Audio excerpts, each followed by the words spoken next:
All right, music fans, welcome back. Harmless Dave here, talking real music in real time for a few real people out there just like you and just like me. Thank you for watching the channel and subscribing. And for you patrons, thank you so much. If you'd like to be a patron, it's pretty easy. There'll be a link in the description of this video on how you can help support this channel. So, what's up with the American rock scene? Like everything, right? It's completely just the same garbage that's been on the radio for the past 30 years, with a few exceptions, a few sort of peaks at greatness here and there. For instance, the current active rock chart from this week. All right, your number one band is Blink-182. Yay! Then you've got Green Day at number 2. You go down the list, you find Metallica on the list. They have a song out. I'm not a big Metallica person, but it's nice to see a name you know and trust, right? You've got From Ashes to New. You've got Stained. Oh, here's a glimpse at something good. Dirty Honey has a new song. I'm not a big fan of the name Dirty Honey. I just don't think it's a great name for a band. Anyway, the song is called Won't Take Me Alive. It is currently at number 8. We got our friend Daughtry, who's still charting songs on mainstream rock. Greta Van Fleet is there at number 10. Okay. So again, I like Greta. I'm a little tired of Greta and somewhat annoyed at some of the stuff that's gone on with them. But anyway, then you've got the Foo Fighters. I don't know, man. The Foo Fighters, greatest band on earth in the Rock and Roll Hall of Fame, right? You've got Mammoth WVH, so you got Wolfie in there with a song, and it's climbing up the charts. Tim Montana, no idea. Bad Wolves, never heard of it. Mike Shinoda, don't know it. Sleep Theory, Shine Down. Still, for the last 30 years, these bands just keep charting songs. The Struts, everyone tells me you should go listen to the Struts. I have. They're okay. They're different, but yet they're somewhat traditional. Avenged Sevenfold, don't know. Atreyu, Atreyu. No, can't even pronounce it. Motionless in White. That's great. Black Stone Cherry. I've heard of it. Asking Alexandria. Well, I'm going to have to ask Alexandria what that's all about. Bush is still charting songs. And I'm complaining because the variety of these charts over the last 30 years really exemplifies when people say we need diversity and inclusion. There's no diversity. There's no inclusion. This chart, these radio stations, what they call active rock today, it caters to one style predominantly. All right, so then you've got Fozzy, Papa Roach, Disturbed, and again, as much as I think the lead singer is articulate, Disturbed has been it's been a fixture since they showed up, and it just doesn't seem to ever change. The Rolling Stones, you're not going to believe this. The Rolling Stones are at number 29 with their song Angry. Okay? So it's 29 and holding.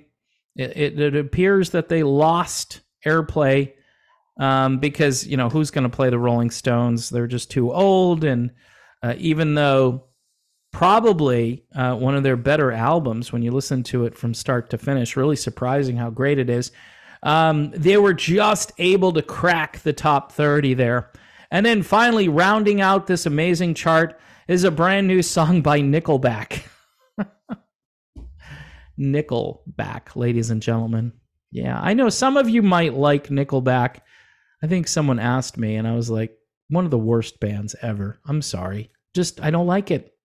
Didn't like it when it first came out. Still don't like it today. Of course, I haven't heard their new song. It's called Skinny Little Missy. Now, good on the chart for including Dirty Honey. Everybody thinks, well, this is it. You got Greta Van Fleet, you got Dirty Honey, you got Mammoth. Okay, Mammoth is still alt rock. It's not, I mean, it's okay. It's just not my cup of tea. The Struts. So there are a few things out of the 30, there might be like 4 that are somewhat different from the rest. Okay. And I'm overgeneralizing, but again, these charts are horrible. This isn't music for somebody like me. And what's weird is I'm the demographic that spends money. So if you're not appealing to me a little bit more here, and in the old days, you had people from, say, age 25 up to age 54, and they were listening to the same music, and there wasn't this generational collapse when it came to what it sounded like. I mean, everybody kind of liked it. You know, you'd go to a concert, you'd see younger people, older people. We could all kind of relate to each other. Now it's like the generation gap, you know? For instance, the band Blackberry Smoke, which if they got major, they're already really popular, but if they got major radio airplay and exposure, people would be like, where have these guys been? Well, they've been making lots of music for probably the last 10 years, if not more. And they have a new song out called Little Bit Crazy. Came out last month. They get no radio airplay. They don't break through on the charts here.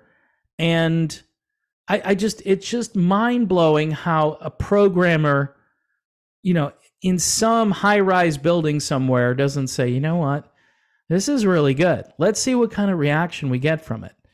And, you know, people are telling me about the new Hugo Voyage. That would never fly. It's too pop for this chart. Even their more up-tempo song, people would say it's cheesy because they've been so conditioned to like the rage, to like the angst, to like all of that minor key, not really melodic sound. To them, that's cool. If it's too singable, it becomes completely uncool. And that is just the death of music, as far as I'm concerned.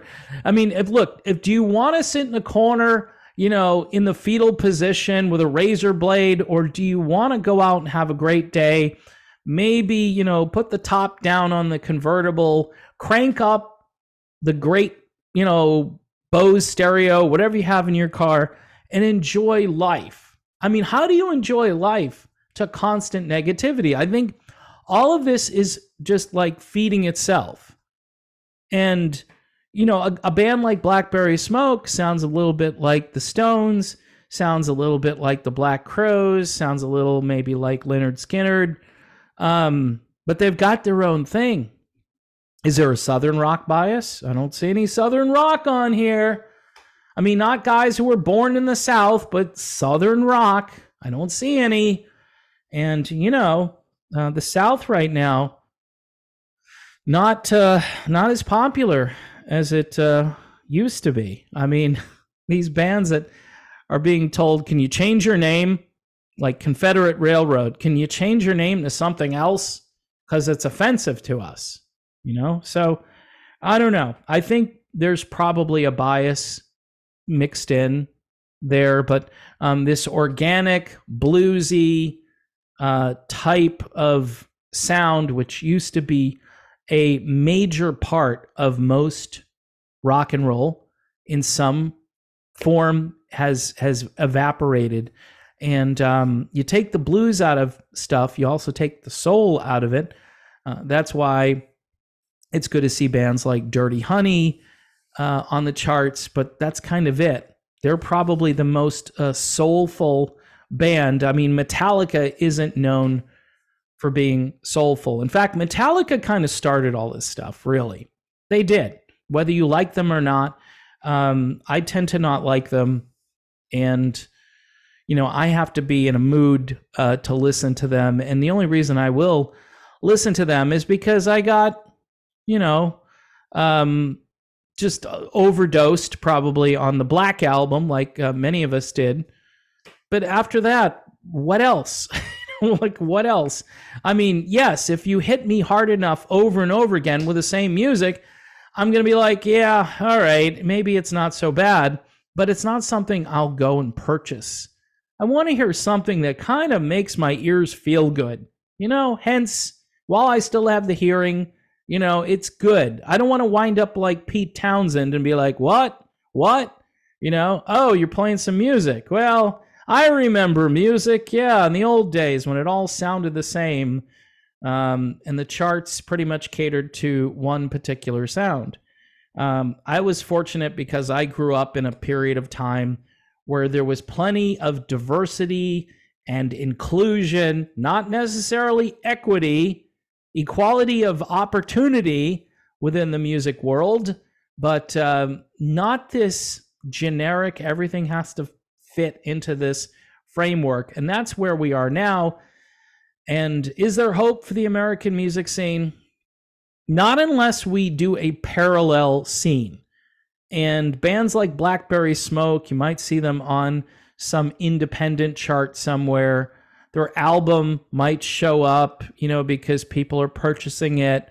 So they might get a little love in those data in that report. People might see it and go, oh, well, what's Blackberry Smoke? But they're not going to hear it driving down the road. I have yet to hear them on any of the XM, Sirius, whatever channels. Of course, I've been kind of stuck on a couple of channels since I got that subscription, and I don't use it enough to really get into it. I probably should. I just don't have enough time. In any event, folks, I know this has been a little long-winded and convoluted and a little scatterbrained. Bottom line is the American music scene, it's not really very American. There's very little Americana going on.